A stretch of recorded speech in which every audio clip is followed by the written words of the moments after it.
Hello and welcome to Birth Time, the podcast. Following the success of our world-renowned and international award-winning film, Birth Time, the documentary, we are coming back together to explore a wide variety of topics around pregnancy, birth, and postpartum.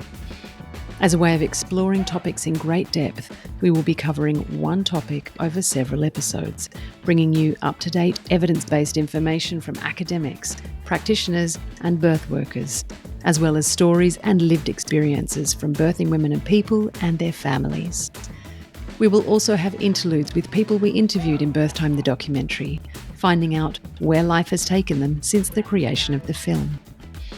Join your hosts, homebirth midwife Jo Hunter, doula and birth photographer Jerusha Sutton, and occasionally producer and shamanic practitioner Zoe Naylor, as we delve deep into the world of growing and birthing babies.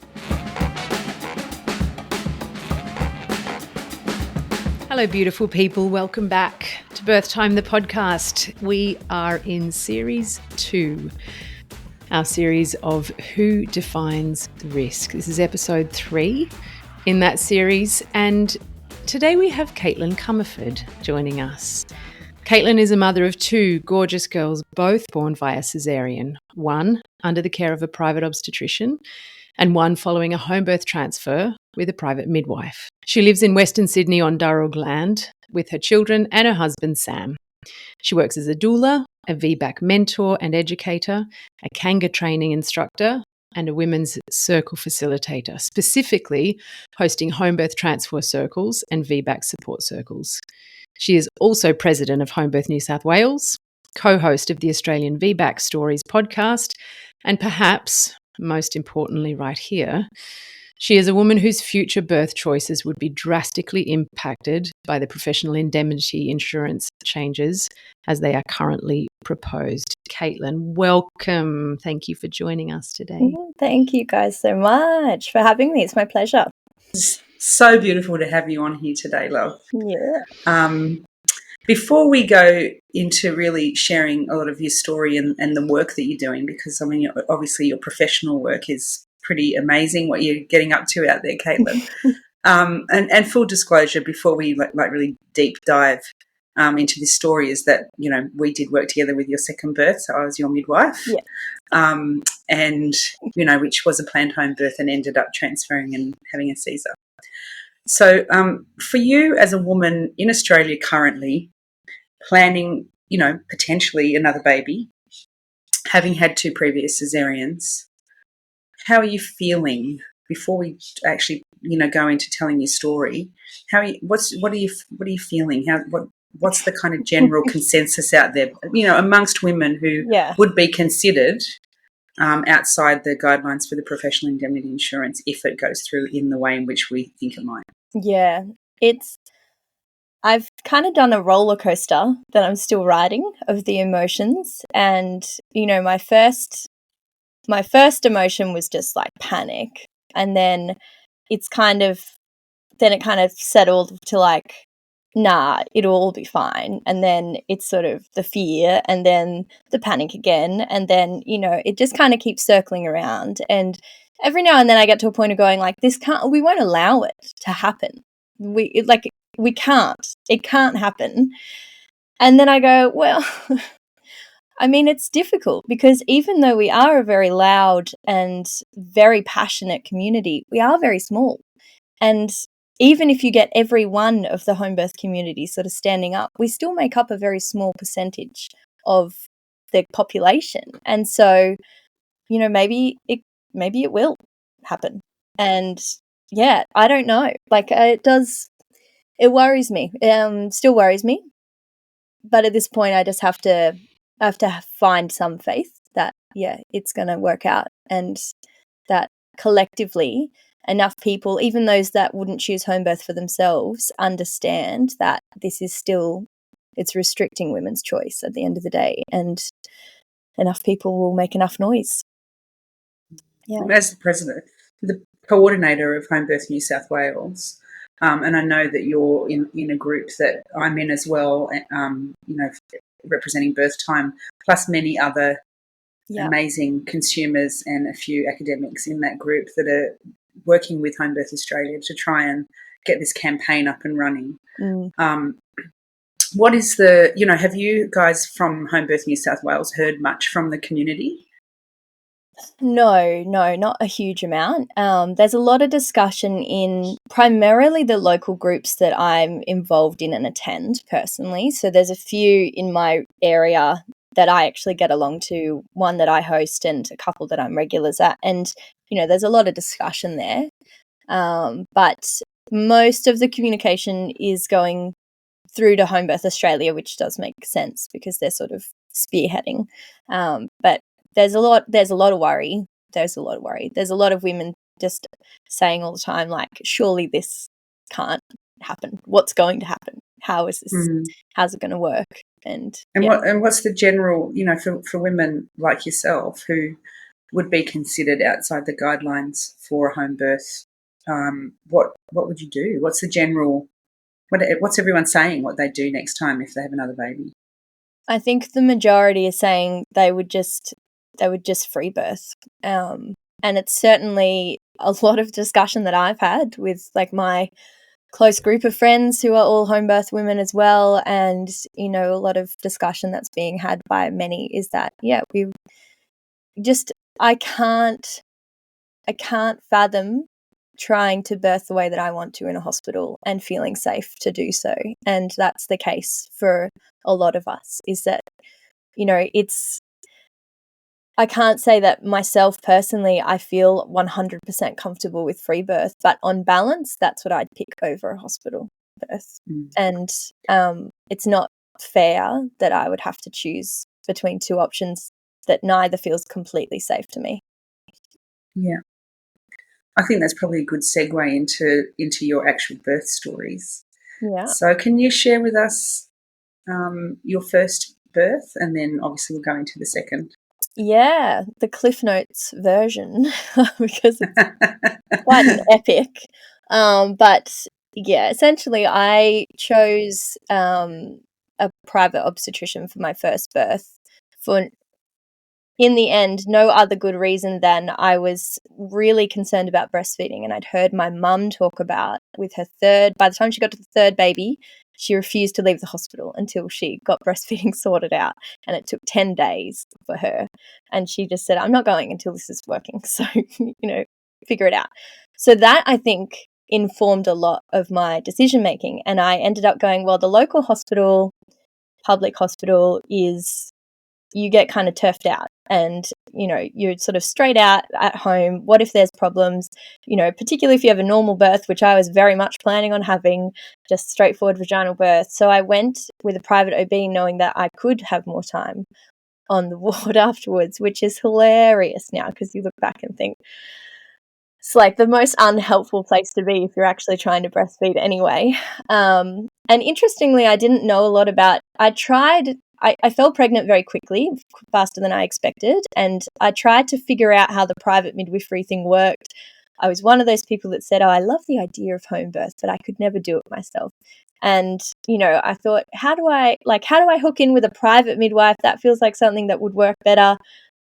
I could tell I was more aligned with midwifery, but in the end, I made a call that just really, it didn't align, unfortunately. And I think that was obvious from early on, but I didn't get it. I didn't get how significantly that would impact my birth and my journey to that birth. But I had, an obstetrician who we just didn't see eye to eye. We didn't have the same philosophy.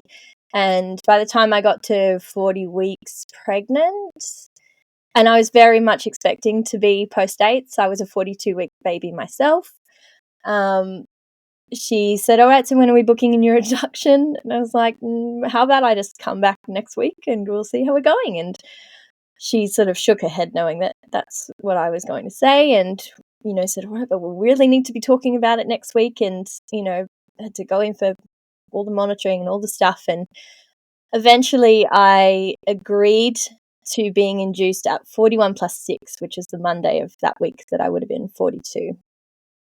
And in my mind, I thought, if I get there and I still feel fine, I'll just keep pushing it. But the way she reacted when I gave her that date, it was like clear to me I couldn't do it. I couldn't change that now. Like, it didn't, no one around me was giving me any indications that what I was doing was at all responsible or safe or acceptable. And the external noise became too loud. So I went in for that induction, and I remember entering that hospital going, I'm not leaving here without a caesarean. I know how this is going to end for me. And I just knew that was, I don't know how much of that was real instinct and how much of that was just fear, but that's really how I felt it would happen. And that's pretty much how it did happen. And the induction itself was horrific. My baby was posterior. No one told me. I felt like I was being set on fire and ripped apart at the joints all at once. And the midwives would walk in, turn the Synto up, look at the CTG monitor and leave. And I thought, how are you not seeing me here, dying in front of you? Every contraction I had at the peak, I'd think, this is it. This is the maximum that a person can endure, and I will cease to exist now. And then it would come down, and I'd think, okay, well, the next one then. The next one's going to kill me. And that went on for a while. The OB really wanted me to get an epidural. My husband knew that wasn't what I wanted, so he kind of had quiet conversations with her in the hallway, and she said she's going to need it. You know, she's going to need it. She's being a hero, all of the things. And in the end, I did accept an epidural when, oh God, I had so many vaginal exams too, and they were just horrible every time. And I think I was stalling at around 5 or 6 centimeters. And I thought, I can't do this for another 12 plus hours. And if you're telling me that that's as far as I am, I don't know how much longer I have to do this. And so I'm going to have to get the epidural. And so I did. And once that happened, I could kind of see clearly. I felt a lot of relief, but I could also see midwives coming in, looking at the trace, flipping me over, looking concerned, and I thought, oh, here we are.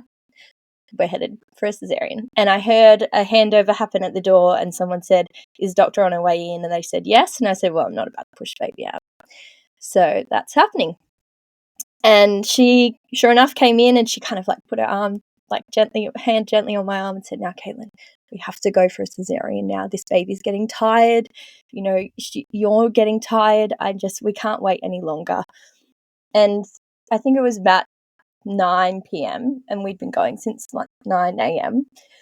And I was like, yeah, I know, I can see this. And honestly, I have pain relief now. I don't know how much she can still feel in there, but I am done. I want to meet my baby. And yeah, and I'm not here to mess around. I know she thought I was a cowboy, but I'm like, no, if there's genuine issue here, let's go meet this baby. But I want delayed cord clamping, and I want skin to skin. And she kind of rolled her eyes and said, that baby comes out all right, you can have whatever you want. I'm like, I know, just letting you know. So that was a whole thing, because then, we're in private hospital, it's the middle of the night, we have to call in all the anaesthetist and everyone again, who had just been there to do my epidural, so he had a great night, cash-wise.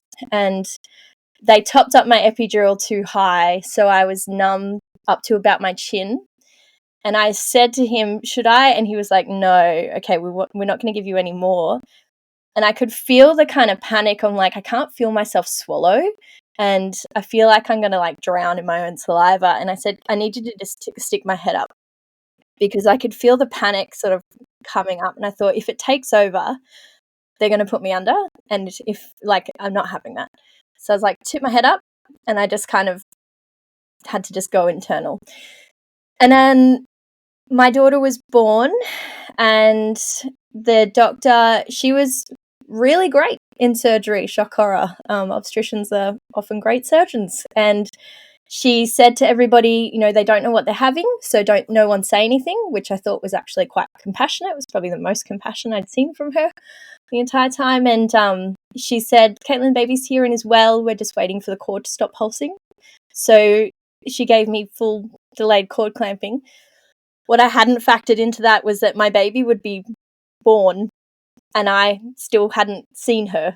So she was sort of there on the other side of the threshold. I didn't even know if she was a girl at this point. And then she presented her over the curtain like Lion King cub style, and I was like floored because I thought that I was having a boy. I was convinced, so it was pretty astonishing. I think I said to Sam, "It's a girl," and then I said, "Is that that's a girl, right?" And he was like, "I don't know what you're looking at, but yes, that's a girl." So she was put on my chest, and she was rooting around for a nipple straight away, and I said, "Oh, I think she wants to feed. Can we help her get her on?" And the midwife who was in there said, "Oh, sometimes they look like that, but it's not really what they're doing." I was thinking, even at the time, I'm being like, what else could they possibly be doing? Like, what other instinct could this be? And anyway, she looked over and she was like, "Oh no, she might want to feed. Let's like help her on." So she fed and latched in theatre, which was wonderful. And then she went off with my husband up to the ward, and because there's no recovery at a private hospital overnight either, I was put to the side of the theatre while everyone cleaned up, and I just laid there watching the clock, knowing that my daughter was born at 10:45, watching it tick over to midnight, just after midnight, going, this is so wrong, so wrong. And, eventually made it back up to the ward, united with her. All of her checks and everything had been done. And then I spent the rest of that postpartum period fighting my instincts to just hold my baby, because I felt like I couldn't trust anything that was that I felt was right, and I was really focused on the messages that I was getting externally about how I should mother my baby, how I should feed. I got a lot of, "You need to be giving her a dummy, that's what's happening here," while I was on the ward trying to establish breastfeeding. It's lucky she was a boob monster, because, there are so many moments I look back on and think, wow, that really could have derailed that breastfeeding journey so easily in other circumstance. But we made it through just fine, and, I was very hyper-vigilant. First thing I think I Googled when I got my phone was, can you have a vaginal birth after a caesarean? And I fell down the VBAC rabbit hole, and I just unlearned everything I learned. And I mean, I wasn't uneducated for a first-time mum compared to a lot who sort of don't know what they're getting in for. I'd done a lot of my own sort of reading. I did Childbirth. I sought out a lot of education that aligned with me, but it just, I completely underestimated the system and the culture and how that would impact. So that was my first birth. And then, do you want me to tell you the next one? Katelyn, it's such a big story, and there's so many markers in it which so many people will relate to. Yeah. Even down to the simplest things of the stories that we inherit from our mothers and from our family. My mum had trouble breastfeeding, and so that's the thing. That's the thing you focus on, right? And so maybe I can get myself into this place where I'll get more support. Let's focus on that, because the rest will be fine. And it's not anyone's fault, I think, that happens, and that we get corralled into making decisions based on those things, because we make decisions based on information and emotion, don't we? And there's so many markers in that so many. It's just sadly it's such a classic story. Yeah, it really is. Yeah. But what we also know around, when we talk about our mothers' stories, is that, how old were you when you had your first baby, Katelyn? 27. Yeah. So 27 years earlier, the system was very different. Yeah. I mean, the caesarean section rate was probably, way lower than what it is now. I mean, I would imagine it was around 20%. Yeah. And now we're at 38% or whatever we're at. So, the system has changed in that time as well. For sure. So listening to our mums' stories aren't always, appropriate for now. Yeah. Yeah. Yeah. Yeah, absolutely. And how were you after that? How were you? It's an interesting question, because if you had asked me then and right up until after the birth of my second child, I would have said fine. I wasn't happy about how my birth had gone, but I put a lot of blame on myself about it, because I went, well, I knew what I was walking into. I knew that an induction would lead me to a caesarean. They were decisions that I made, and I wasn't strong enough to resist, like to say no. I should have been stronger, should have been better. And, you know, what I've kind of unpacked and learned and debriefed and everything else since, in the 3 years nearly that I've been in therapy after that, is like you can't take that on entirely. Like your nervous system, my nervous system at the time that prevented me from saying no, did so because it was terrified and it wanted to protect me. And you can't, without having, you know, delved into that really deeply, there was no way that I was in a situation where I could have said no. And I wasn't being supported to make a decision that felt right for me. I was very much being coerced into a choice that didn't feel right. So, yeah, I found that I was really hyper-vigilant, and, you know, I think in hindsight it was a lot of guilt for my daughter and how she was born and the start that I wanted to give her. That meant I didn't like ever for her to be upset or uncomfortable or anything for a long time. And, you know, I didn't have any tolerance for, just leaving her with anybody, for putting her down, for anything else at all, which, you know, is not a bad thing necessarily, but I know for me it came from a place of anxiety, not from a place of, you know, this is how I feel I should be mothering this child. And I kind of just became fixated on the next birth and just doing it right, in inverted commas, and doing it properly, and never wanting to have to go through that again, basically. So I enjoyed my time with her as a little baby, but I was highly anxious about a lot of things. And I was very grateful for breastfeeding, and that had come kind of easily for us, and that she stacked on weight beautifully and all of those things. So that was really special. But I wasn't feeling amazing. Wasn't feeling great. Hey there, Zoe Naylor here from the Birth Time team. Have you seen Birth Time, the documentary, yet? Having taken home over 22 international awards, this film explores what it would take for all women to emerge from their births physically well and emotionally safe. This film is more relevant now than ever. Just head to birthtime.world and you can stream it directly to any screen or device for just $14.99 Australian dollars. Now it's back to the podcast. Thanks so much for sharing that, because I think it's really, when you're in it, it's really hard to see that you're in it. Yeah. It's really hard to see how you're feeling until, you know, either you do therapy or you move on and you look back. So I think it's a really important message to be sharing that stuff. So, and, you know, thank you, because I know it's not an easy thing to share. No, thanks.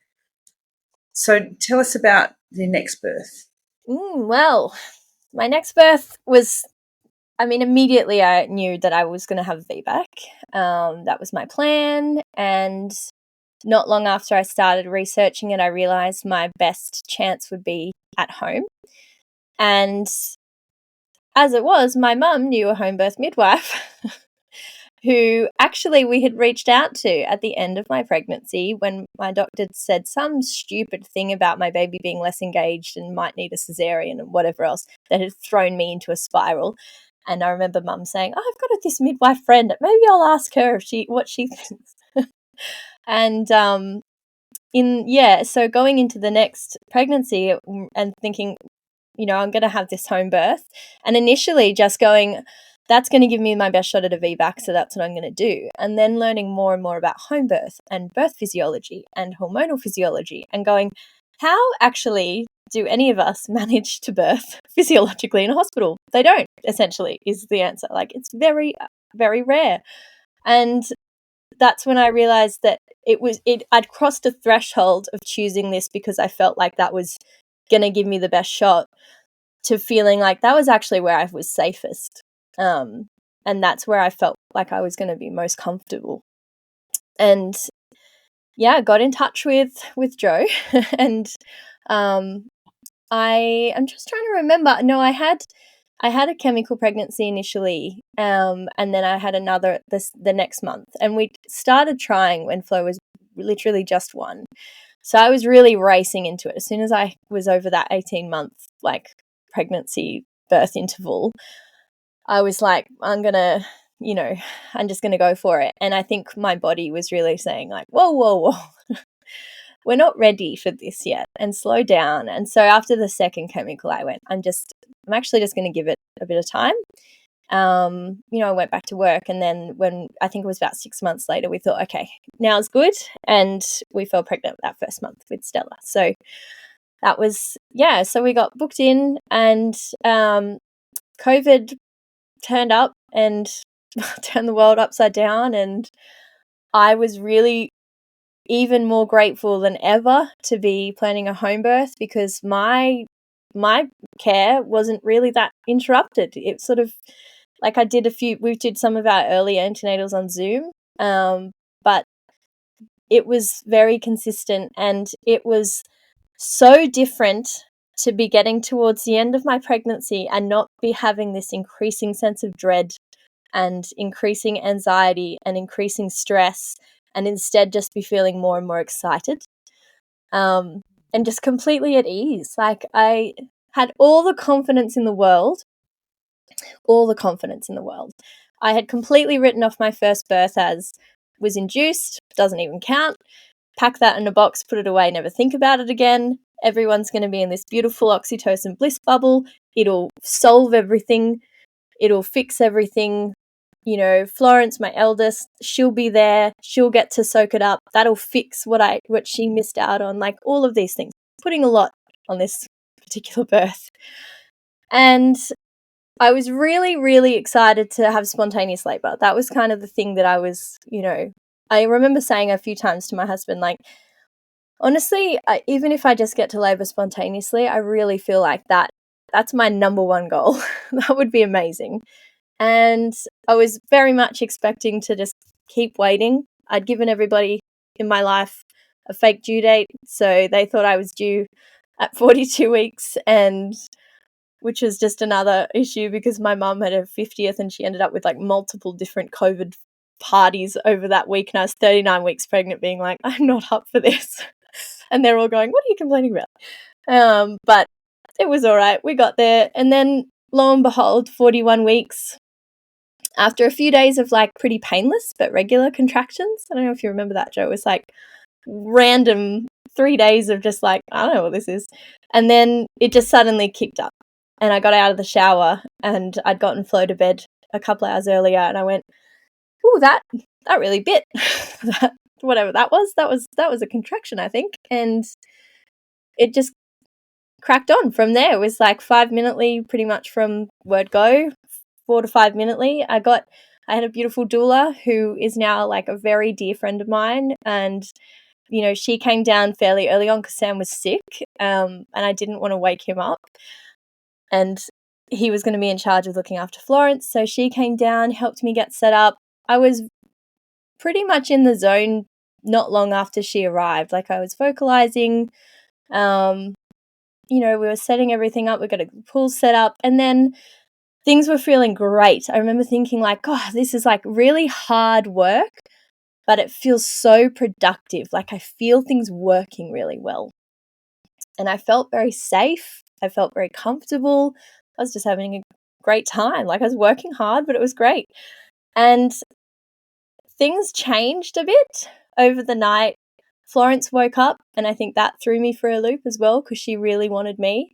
And I couldn't have her touch me while I had a contraction because I needed to throw her across the room.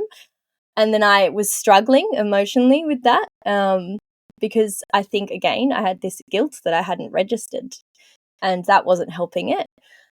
So that threw me off a bit. We finally got her back to bed, and then I was just frustrated. And I'm going, this isn't working anymore. I can feel something's not quite right here. There's like this tight, like almost like a band sensation. Like there's nothing dangerous happening. It doesn't feel dangerous. It just feels like it's not working. And in the end, I think Amy said, do you want me to get Jo here? I said, yes. She's going to have to give me some freaking answers about what's going on. So Jo turned up and yeah, I think you offered me an exam and I said, yeah, even though, it's not something I'd planned for.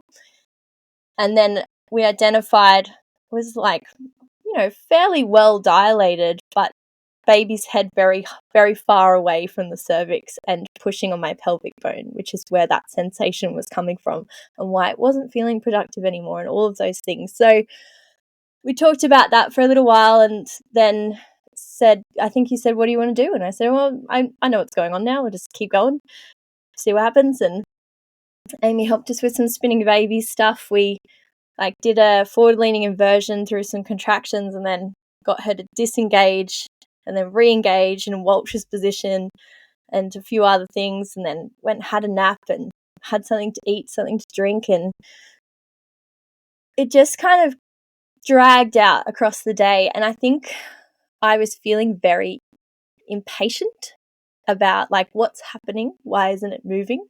And I wonder a lot about what if I just sent everybody home and just been like, you know what, I'm going to just call you when I feel like I need you back now. But I think I had a very specific idea about how things were going to go, and it wasn't going that way, and I wasn't feeling great about it. I was trying everything, even things that didn't feel good in my body. We did curb walking up and down the street, and I remember it feeling like things were tightening up in the wrong places, but going, this is what we do, this is how we get the baby back engaged, and not listening to what was happening inside my body, listening to because by this point, again, I just kind of gone, someone tell me what to do here, someone tell me how to get this to work. So anyway, I got home after that, and I think Jo had stepped out for some postnatals for a woman who just birthed the day before or something, and come back, and we just ended up, went and saw the chiro at one point. I think Jo drove me to the chiro. She did a couple of things, and then eventually I said, yeah, it's just time to go and get my waters broken. We thought maybe that was something that was holding her up from being able to descend, because they were quite hard membranes. So we went to the hospital at that point, and that wasn't really, I was really worried about that. I was worried about how I would be treated when I arrived. I was worried that I'd be given subpar care because someone would judge my choices. And in a very strange roundabout way, that was one of the more healing parts of my birth, was going there and not having that happen. Instead, I was really well supported actually at the hospital and well respected. And there was one midwife actually who I've had the pleasure of doing a few births with since, who's really went into bat for me. And I might just add in here the reason why we did go in at that point. Yes. Was because the baby's head was very high, still. Because, breaking waters at home is a thing that we do. Yes. We do that. Yeah. But, yeah. Her head was we were not willing to risk a cord prolapse at home. Yeah. So, yeah. Sorry, carry on. No, yes, that's a relevant point. And we were very much hoping that we would go in, have the ARM, and I would just have a baby. But that's not really what happened. Eventually we did get the ARM and nothing really changed. And then I think, so at this, we got to about, 11 o'clock or something that night. So I'd been labouring for about 26 hours, 27 hours. And I think at that point I was running out of energy. I was in the shower, my legs were shaking and my voice was giving up. And I said, I just can't keep doing this. It's time for the epidural. And I could see a fork in the road, right? I knew that I was coming up to a point where I was likely heading down a repeat caesarean path. And I thought, this might help. It might not. But I feel like that's where I'm going to end up anyway. And so I might as well do that now and see what happens. Was very worried actually at that point about still having a vaginal birth, because it's not something I'd prepared to do is have a vaginal birth under an epidural. So that was a bit stressful. And in the end, I think nothing really changed. And I gave the doctor like a list of things that I was going to insist happened for the caesarean that I eventually agreed to, that was recommended to me. And yeah, we went to theatre to meet the baby, and she did come straight to me. So I watched her being born. They dropped the drape for her to come straight onto me. Hadn't accounted for the fact that they consider delayed cord clamping to be 60 seconds. So when they said, that's a minute, we're cutting, I was like, well, okay, well, that's happened now. But yeah, she got to stay with me. She fed. She was a monster. She was 4.5 kilos. And she was just this beautiful, juicy, squishy bubba. And then we did get separated in recovery again, which sucked. And that was one thing I was really, really pushing for. But had I had my time again, maybe I'd just put my hands on her and say, sorry, that sounds like a you problem and not a me problem. This is my baby that is healthy, and no, you can't take her. But it didn't at that stage. And then the midwife came running back down to me while I was in recovery, and she said, your baby weighed 50 grams over the threshold where we automatically test their sugars, and her sugars are low. I was like, of course they are. You've just taken part of her blood away from her, and that has glucose in it. So that's not a surprise, and long labour and everything else. And she said, can you express colostrum? They're really pushing your husband to give her formula. I was like, yeah, let's give it a shot. So she had run down to come and express colostrum for me and run it back up to her. And she said, you'll be back up there almost by the time I get this into her, and then you can just put her back on the boob and they'll leave you alone. But yeah, he was really being pressured, and he was really frustrated about it too, because, you know, one of the things they look for hypoglycemia in babies is the jitteriness. And he was like, she's not jittery, she's fucking freezing. And she's like there on this like bed, and she's going, oh, she's jittery. And he said she was fine when she was on my chest. Put her back on my chest and leave her here, and you'll see she's actually fine. And, you know, and she was completely fine. Got her back up there. She was on the boob. And this time it was just like, I mean, I was pissed off that I'd had another caesarean, like fucking pissed off about it. But this time I was like, I'm doing this how I want to do this. And I co-slept with her in the hospital, and, you know, with all the signs around saying, don't put your baby in the bed next to you. And I was like, no, I'm going to do that. And, you know, I had midwives who came in while I was asleep and just pulled the sides of the bed up for me. Like, I'd wake up and be like, oh, that bed rail wasn't up before. And, you know, that just respected what I was doing. And we did some really intense, like, emotional moments where they're trying to show me how to do the Clexane shots to go home, and every time I went to put the needle on my belly, I would just start sobbing. And the midwife that was there was so beautiful, and she just sat down and she put her hand on my knee and she said, you didn't want to be here. This is okay. We can do this again later.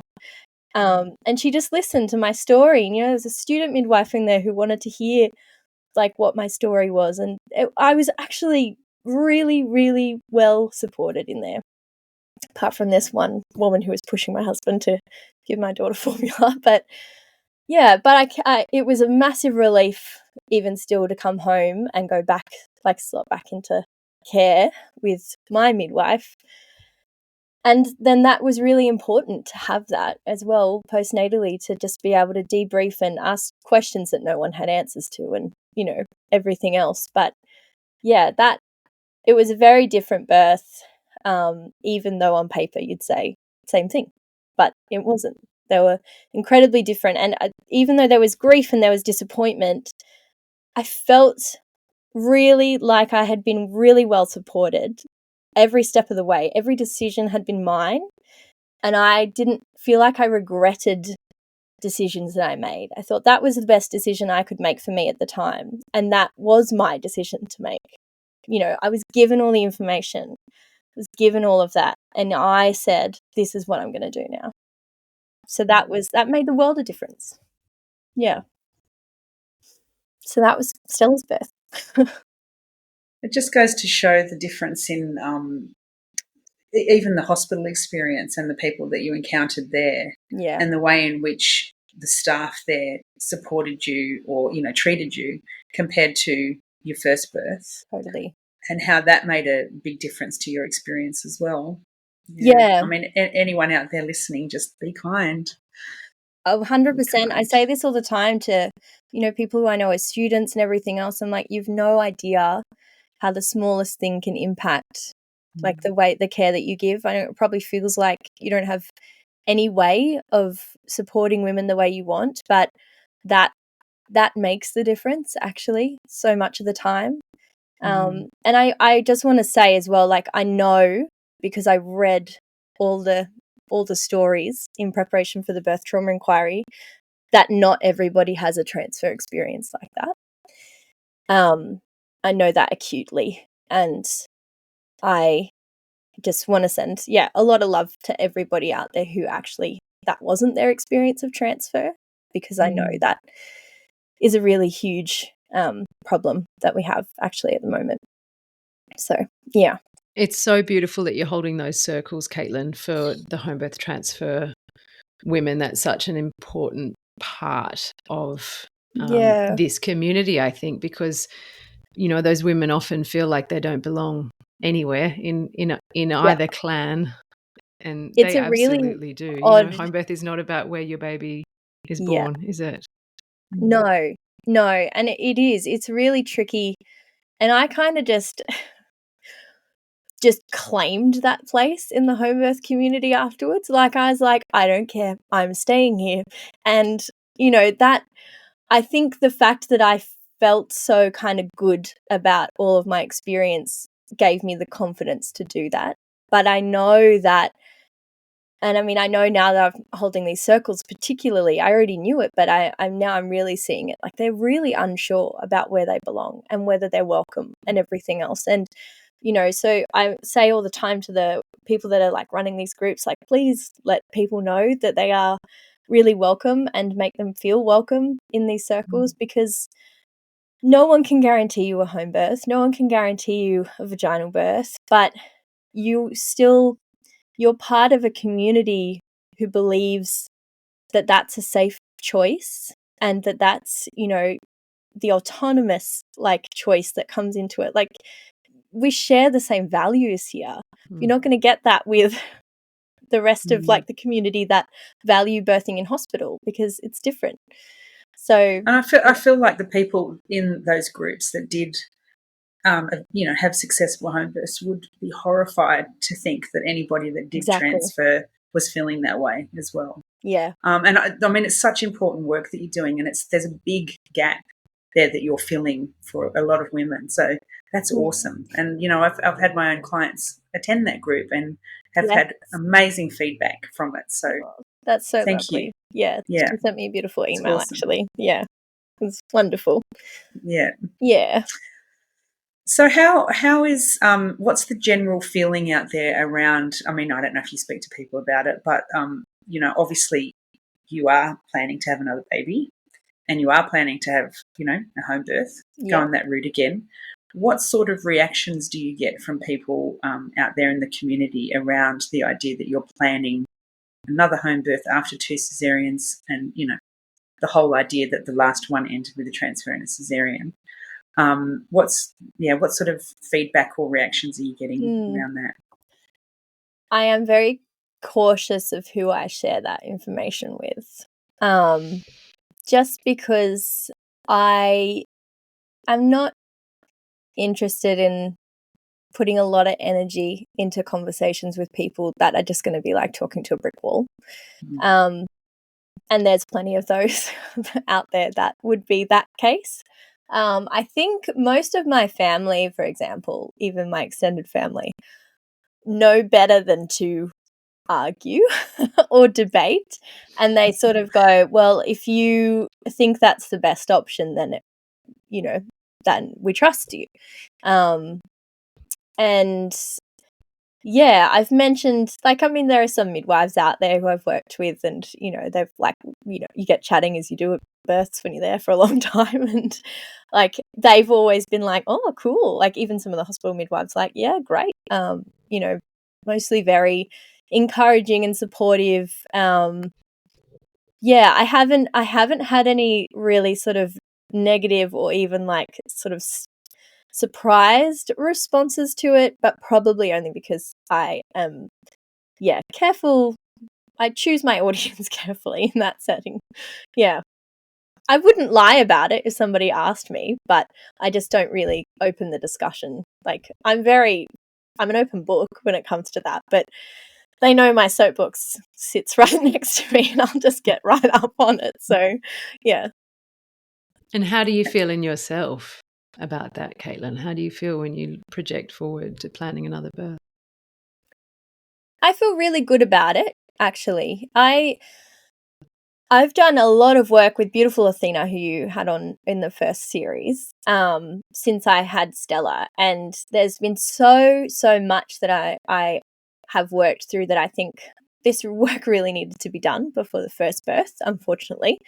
And I had a lot of fear about the judgment, like from people going into a home birth with Stella and then not having the home birth and thinking, oh, people are going to think I failed. And they're going to think they were right and whatever else. And what I learned was to just put my ego down about that, actually. And they can think what they want to think, because it sort of doesn't matter, doesn't include them, doesn't involve them. And I know that I made safe decisions that were right for me and my baby. And I don't feel like I failed, actually, at all. I feel like it was the very essence of a safe home birth, in that, you know, there were some reasons that we were no longer comfortable hanging around and waiting to see what happened. And I wanted to get intervention to assist, and that's what we decided to do. So, and I've said, you know, and I've said it to home birth women I've supported before too, who this is always a thing with women planning home birth. There's always naysayers in their life. And sometimes after they've had the home birth, I said, just don't be surprised to find that it doesn't feel any better being able to tell those people that it was all good and that you had the baby at home and that they're safe and well, because they're going to tell you that you were lucky and things were, you know, that it was lucky that things worked out, and you're still going to feel stupid about it and really frustrated about it. So just put it down, because you know what? It's not yours to hold. It's their issue. It's fine. I love that. I love that so much. Fantastic. What people are saying about us isn't any of our business. Yeah, it's their problem. Whatever. Yeah, love it. So good. Obviously you're putting your efforts now into working with women planning VBACs. So tell us about you're offering a course, a VBAC education course. Yeah, I do. I don't run it very often, but I do run it in person. I am working on getting an online version, but like, editing is a slog and it's in the works, but it'll get here eventually. But I have an education class, and I do sort of like mentor women individually as well, where that's something they're open to. And it's a really tricky line for me to tread, because I know in the lead up for my VBAC, I wanted an instruction book, right? That's the kind of person I am. I want the manual, I want to read it, I want to tick all the boxes. And what I know and have learned in both my doula work and in my my therapy work and everything else now is that that's not how this works, actually. It's not quite so simple as that. And I tread this line of wanting to support the women who want that, because I can't change them from wanting that, but also wanting them to know that actually they don't need any of that to be able to have a VBAC either. So it's a really interesting, like, I kind of get them into class and go, anyway, you don't need to be here. You don't need to have paid for this class. You don't actually need any of this. But I also recognize that a lot of women who are planning VBACs are planning it in the hospital. And there are a lot of advocacy skills, a lot of, knowledge about guidelines and what's in them, what's going to be recommended, how to make informed decisions, how to self-advocate, how to find a supportive care team, all of those parts which make up the bulk of that course that are really relevant even still. So yeah, but it's really wonderful getting to work with these women and, you know, just, yeah, trying to give a little more confidence on the VBAC journey that, you know, they can do this. Of course they can. And so in terms of the professional indemnity insurance, I mean, I'm not going to go into the whole story of it because we have already done that. And, you know, if you haven't listened, listen back to Kristen's podcast in, what was it, number 1? Mm-hmm. Episode 1 in series 2. Episode 1 in this series, yeah. But if somebody was listening that was out there making the decisions on this very topic, and what would you say to them, and what would you like to have happen in this scenario? I'd say exactly what I have said to them when we've been having conversations with them, which is it shouldn't be up to them, and it shouldn't actually be up to an insurance company. It shouldn't be anyone's choice to decide what is safe for them except for the woman and, you know, the midwife willing to support them. Because the reality is not all private midwives are going to support every woman who comes to them and says, I want to have a home birth. You know, if they've got a whole raft of things going on, that a midwife is going to potentially say, like, I'm really sorry, but I can't actually support you in this, you know. And then majority of women, once they understand why that is, are going to say, well, actually, this makes sense to me. You know, I don't want to put my baby at risk either. And this is the conversation we had with the team from the Assistant Health Minister and the Health Minister's office. We said there's already like a personal risk assessment going on for that woman and a professional risk assessment going on for the midwife supporting them that is keeping everybody safe. And safety is never guaranteed in any circumstance. We know that hospital birth is not safe either by these same parameters. Nowhere is guaranteed safety. But for a lot of women, birthing at home is what feels safest. And no woman is going to take, you know, information. Like, I haven't met a mother who would be given information that says, if you do this, there is a very, very significant and real danger to your baby, who would still choose to do it. I haven't met that mother. They might be out there. I haven't met them. Like, no woman's going to be told you've got grade 4 placenta previa and you're actively bleeding. It's time to transfer to a hospital birth and go, well, no, I'm not. I'm not actually going to do that. You know, there's a range of examples, but that's already happening. So leave it to the women and the midwives to handle it and just let us birth where we want to birth. I mean, what we're doing now is working, isn't it? Exactly. Yeah. Working beautifully. Yeah, exactly. That's what I keep saying to them. I'm like, this is already happening. This is what you're not understanding. This already happens. But we're doing it the way that's already working. So don't stop trying to fix it. Just use the insurance if you want, but like leave it as it is. Yeah. We've got well babies, we've got well mothers, we've got significantly less trauma. Yeah. It's working. Yeah. And the stats are good. Like, look at the statistics for half a second and you'll realise, you know, actually what's going on right now is working for everyone. So, yeah. Yeah. Is there anything else you'd like to share or add before we ask you our question, our last question? Only just to encourage people to keep making contact with their MPs and, you know, use the Home Birth Australia, the tool that they've got with the template. Call your MP, confirm they've got it, ask for a meeting, keep asking for an exemption. We just have to keep jumping up and down about it, unfortunately, until they start to listen or until they tell us that they're not listening, and then we'll turn up at Parliament House instead. So, you know, we'll... And if you want some love and some juicy oxytocin flowing with beautiful peeps, there's the Home Birth Conference that's happening up on the sunny coast, and all 3 of us are going to be there. Yes. And, you know, a great place to actually just get with your people and, you know, talk about all this stuff and ways that we can move forward through it all. From a place of love, really. Fires. Yeah, let's do it. 8th to the 10th of November, Sunshine Coast Yeah. It's going to be awesome. It will. I think it's going to be a very emotionally charged conference. Yes. For sure. For sure. When is it not? True. Yeah. Okay, so let's do the question. So what do you think needs to happen for all women to emerge from their births physically well and emotionally safe? I've heard so many answers to this question that I just agree with all of them, that I don't really even know what I can add. But I think the culture needs to flip entirely. But until that happens, we just need to support women to birth where they feel safe. And we need to give them the options to do that. And we need to keep sharing all of our beautiful, positive birth stories so women know what options are out there for them as well.